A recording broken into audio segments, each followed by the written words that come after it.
like that, like this, like that, like this, like that.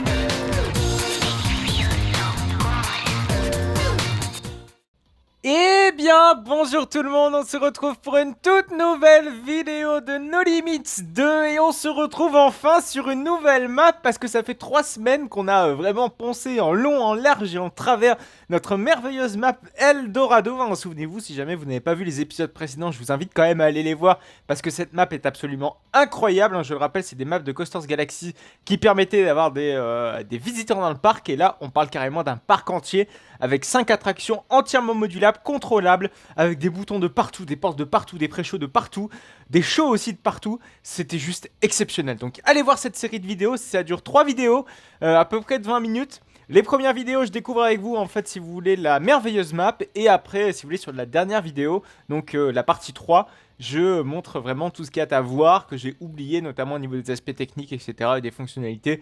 Franchement, tout est absolument incroyable. Vous pouvez même vérifier les harnais manuellement, les opérateurs, vous pouvez... Enfin bref, vous pouviez gérer votre masse salariale, c'est absolument dinguissime. Voilà.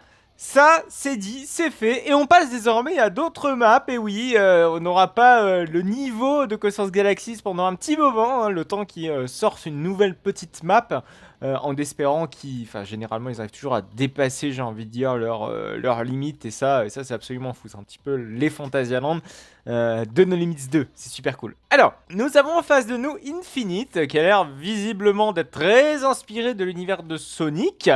Alors, je suis désolé, je suis pas hyper bien calé sur la licence Sonic. Vous m'en excuserez, donc si jamais je loupe quelques petites références à droite et à gauche, je tiens à m'en excuser. Alors bon, on a quand même quitté les maps de haut level, mais finalement on retrouve quand même une map qui est pas si dégueu que ça. Je pense que si j'avais présenté cette map juste avant cette série de vidéos, enfin cette série de 3 vidéos sur Eldorado, je pense que celle-ci aurait été absolument superbe. Donc ne prenez pas pour référence évidemment Coasters Galaxy, sinon vous allez être tout de suite déçus. Même si, franchement, ça a l'air ultra propre. Hein. Bon, par contre, je sais pas, je pense qu'il y a un petit problème au niveau des lampions, là. D'avoir des petits carrés orange, j'ai l'impression qu'il y a un petit problème. Alors, c'est moi où le coaster ne tourne pas du tout. C'est quand même con, ça. Alors, on va aller en stand-by. Je sais pas ce que c'est que la OZQ. Je sais pas ce que c'est. C'est peut-être la file express, j'en sais rien. Mais en tout cas, cette Intamin a l'air absolument sublime avec ses virages à droite et à gauche, comme ça, tout autour des parcs à bœufs dégueulasses. Par contre, ça allait beaucoup moins. Ah si, le coaster tourne, vous le voyez là-bas. Donc, c'est un Intamin visiblement à airtime. Oh, non, mais par contre, il a clairement abusé sur les parcs à bœufs. Mais c'est infâme! Mais même un parc aussi peu scrupuleux avec les parcs à bœufs n'aurait même pas osé. C'est absolument moche. Alors ok les parcs à bœufs oui, mais là c'est un petit peu over là. C'est même carrément over. Ne serait-ce que imaginer le temps d'attente que peut absorber cette file d'attente. Je sais pas, on est peut-être à 10 heures d'attente. Sachant qu'on enfin je dis 10 heures d'attente parce qu'on a quand même la file UZQ là, comme il s'appelle ici, je pense que c'est la file express. Donc imaginez que déjà le débit en prend un coup si jamais il y a une file express. Alors imaginez s'il y a des parcs à bœufs comme ça. Enfin bref, ça m'a l'air d'être absolument infamissime. Donc on va aller sur la file premier rang. Donc ce qui est sympa, c'est qu'il nous a fait des petits portillons personnalisés avec un petit bug de texture, hein, comme on retrouve dans beaucoup de jeux, hein, pas que No Limits 2. Donc c'est parti en espérant que nos petits portillons vont sauver Automatic Platform Gates. Keep all parts your body away from the gate at all times. Donc grosso merdo, faut rester derrière cette barrière là, faut rien passer sinon on se fait engueuler. Donc visiblement j'ai l'impression que ces barrières vont visiblement s'ouvrir, j'espère en tout cas, j'espère que notre panneau ne sera pas, nous trahira pas. Ça fait beaucoup penser ces petites bannières, enfin cette gare, surtout les bannières, ça fait penser à Capital Bullet Train, à Motion Gate, si jamais vous n'avez pas vu d'ailleurs ma vidéo à Motion Gate, n'hésitez pas à aller la voir. Oh c'est moi ou c'est un lift en 2 temps? Regardez le lift continue de tourner alors que le coaster est toujours en marche. En bref, c'est un petit peu bizarre. Généralement sur Conda, en fait, le lift tourne, mais s'arrête de tourner quand le coaster est arrivé en haut, en fait. Là, par contre, il tourne vraiment de manière tout le temps, quoi, j'ai l'impression. Ah oui, mais je crois que c'est... faut pas trop comparer, parce que vu que c'est... Voilà, déjà, les trains, c'est des trains custom, enfin, des trains Intamin custom qui ont été bricolés de No Limits 2. Voilà, c'est peut-être pas le track qui est très adapté au train. Donc, on va peut-être leur pardonner ça. Je pense que ça va poser problème sinon. Bon, C'est parti, j'ai l'impression que le coaster tourne à 2 trains, ce qui est vraiment très bizarre pour un coaster de cette taille. Généralement quand même, alors peut-être pas Conda, mais... Ah d'ailleurs il m'a l'air fortement inspiré de Conda quand même. Hein. Quand on voit la drop comme ça, alors la drop elle n'est certes pas inclinée sur la gauche, enfin si elle est justement inclinée sur la gauche, mais elle n'est surtout pas, contrairement à Conda qui elle part sur la droite. Voilà. Ouais, je pense qu'on va se taper du layout de Conda les amis. Et c'est loin pour me déplaire. Alors là, pour l'instant, je pense que la réouverture des parcs pour vous, c'est déjà faite. En tout cas, Walibi a déjà rouvert ses portes. Mais moi, je retourne à Walibi très exactement dans 2 jours à l'heure où je tourne cette vidéo. Donc autant vous dire que j'ai très hâte de retrouver notre merveilleux Conda. Merveilleux. Magnifique. Ok, donc c'est vraiment des changements de direction à ras le sol. Ouais, ça me fait penser un petit peu aux éléments de Jurassic World Velocicoaster ici. Avec ce merveilleux camelback comme ça. Bien haut, qui a l'air bien sympa et pas déconnant non plus. Ah oui, et puis évidemment les petits camelbacks inclinés comme ça vers l'extérieur, c'est une constante visiblement chez nos amis Switzerland. Très beau ce coaster. J'aime beaucoup, il y a des changements de direction quand même vachement intéressants. Oh là, là j'ai l'impression que le coaster nous a fait une petite feinte si vous voulez. C'est vraiment cool. Hop, des petits airtime à droite et à gauche. On retrouve le logo de l'attraction visiblement qui est bien planqué quand même. Hein. Avec des petits casiers là-bas, vous les avez vus. Cette map, elle est super lourde. Hein. Je crois qu'elle pèse quasiment 100 mégas. C'est quand même une bonne moyenne haute sur No Limits 2. Alors, bon, les moyennes, enfin, les coasters excessivement hauts en termes de place, c'est généralement les coasters de Coasters Galaxy's World. Bon, très clairement, il y a 3... finalement, il y a 3 trains. Donc, excusez-moi, j'étais mauvaise langue. Mais bon, les 3 trains ne sont pas super utiles quand même, vu le temps que reste un train en gare. À regarder, je pense que la station d'unload est clairement inutile parce que généralement la station d'unload est utile quand justement il y a une cadence des trains quand même assez élevée. Là vous voyez le temps d'attente quasiment qu'il y a sur un train parce qu'il n'y a même pas de break zone si vous voulez sur l'attraction.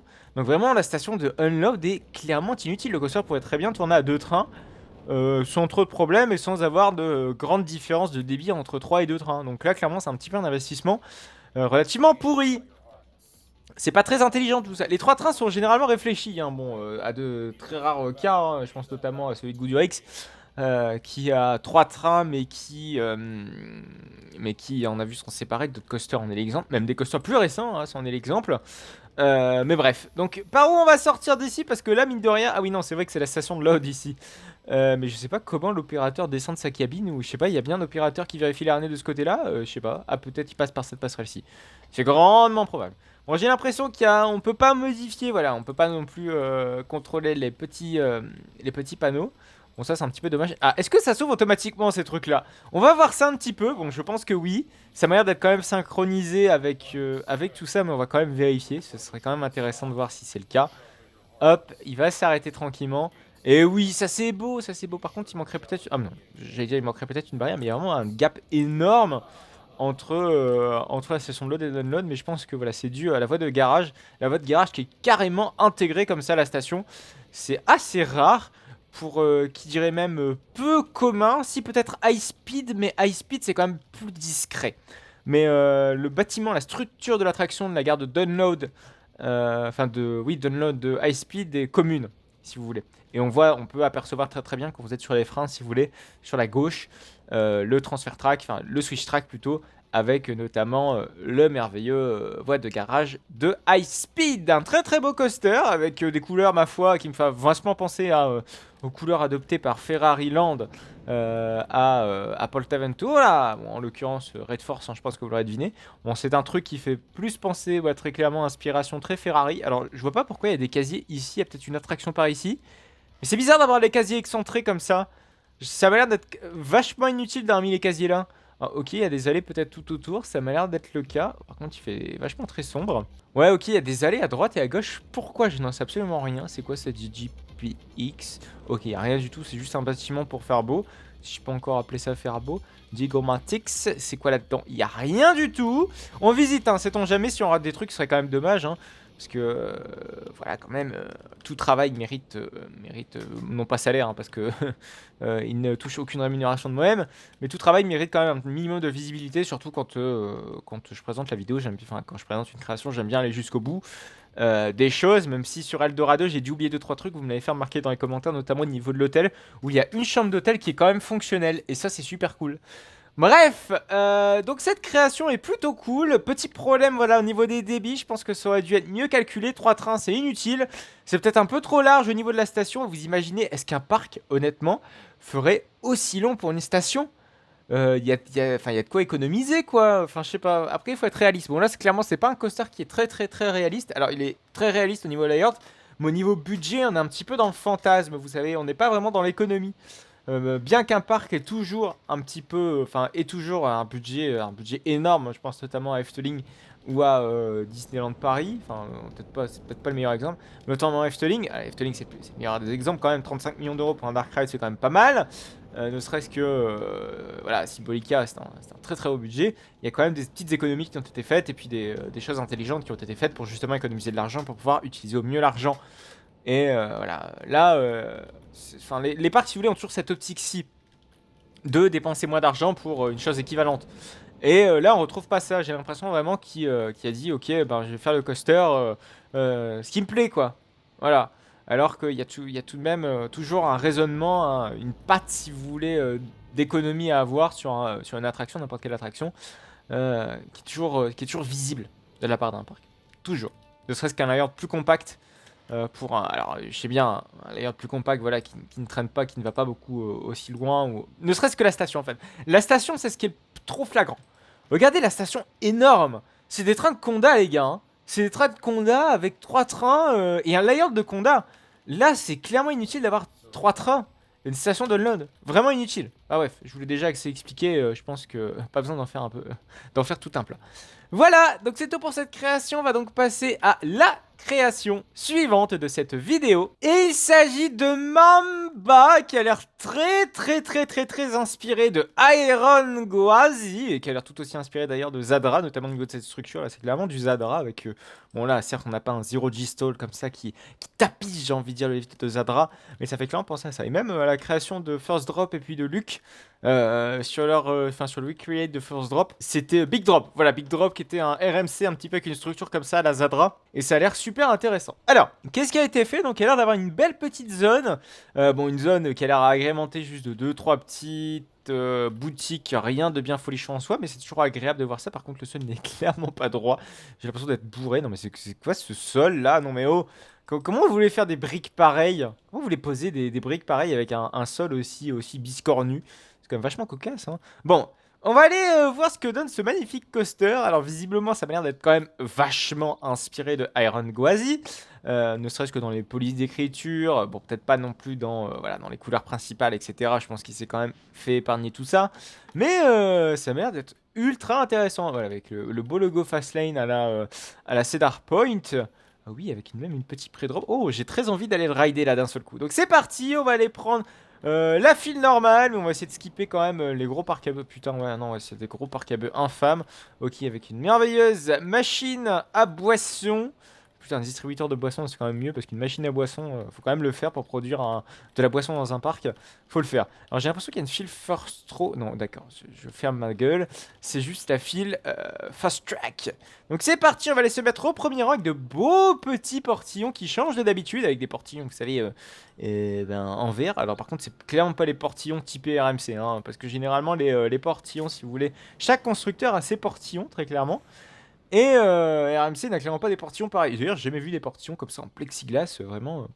Je n'ai jamais vu ça. Bon, écoutez, pourquoi pas. Par contre, c'est moi où je sais pas si les catwalks RMC existent dans le jeu. J'ai l'impression que non. J'ai l'impression que c'est les créateurs qui font ça par eux-mêmes.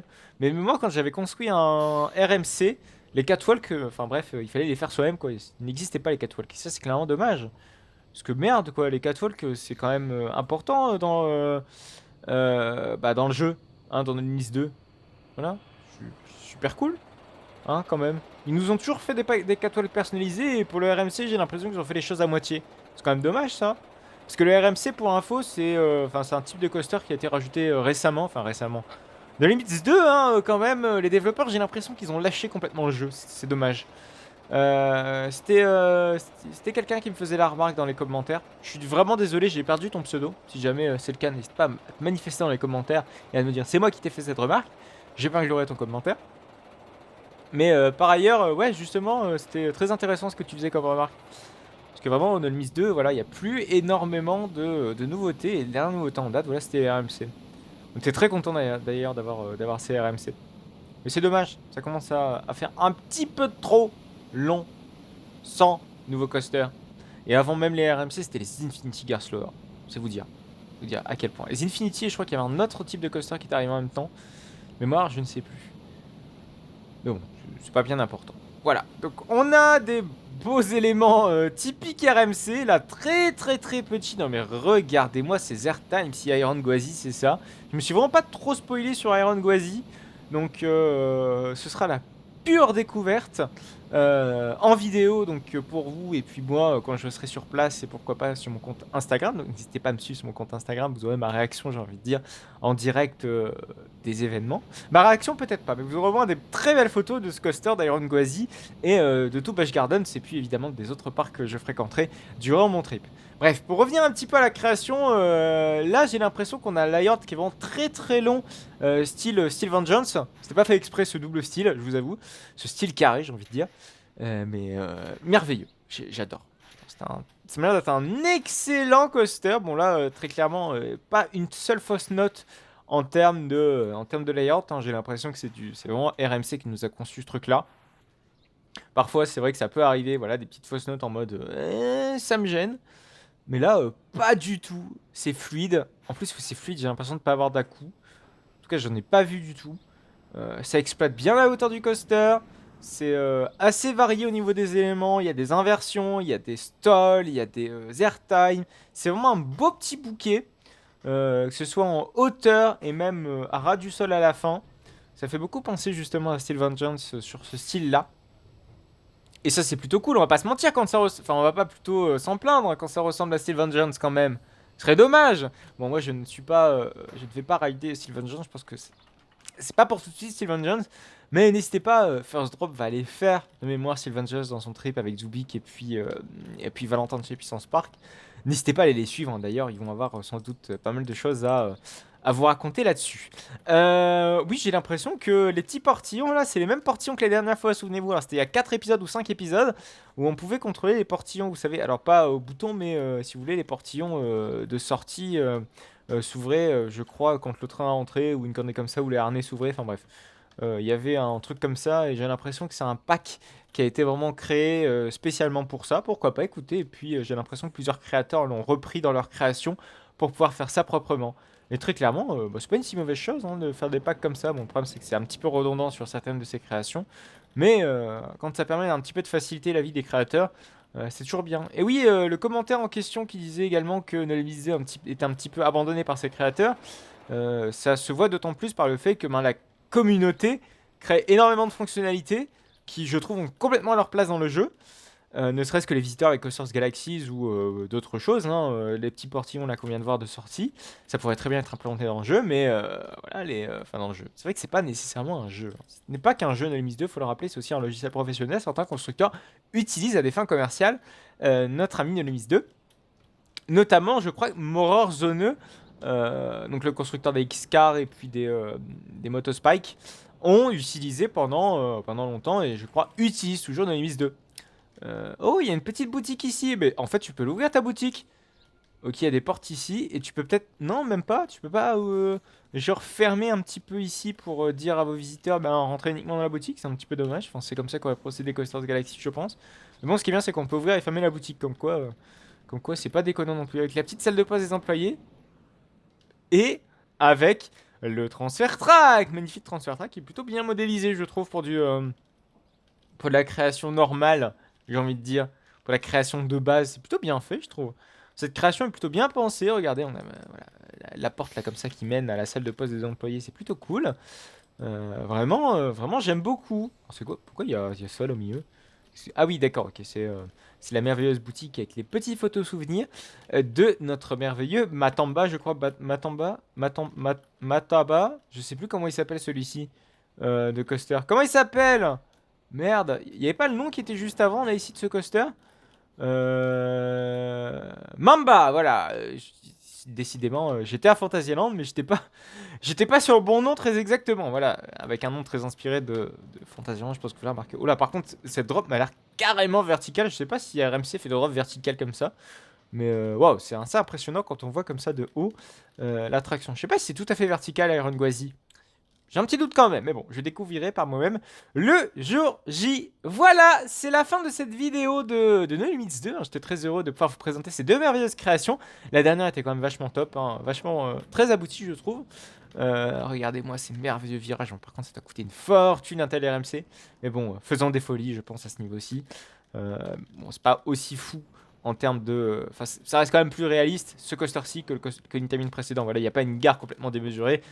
Voilà, ils ont fait quand même des économies là où c'était possible. Enfin, ils n'ont pas fait des barbaries, je trouve, absolument incompréhensibles. Et le truc. Voilà.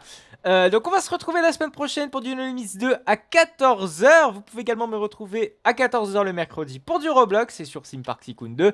N'hésitez surtout pas à me suivre sur cette chaîne en vous abonnant évidemment et en laissant un petit pouce bleu et à vous abonner à mon compte Instagram pour ne plus manquer aucune autre des informations et des vidéos en mettant la cloche, pourquoi pas, avec votre abonnement.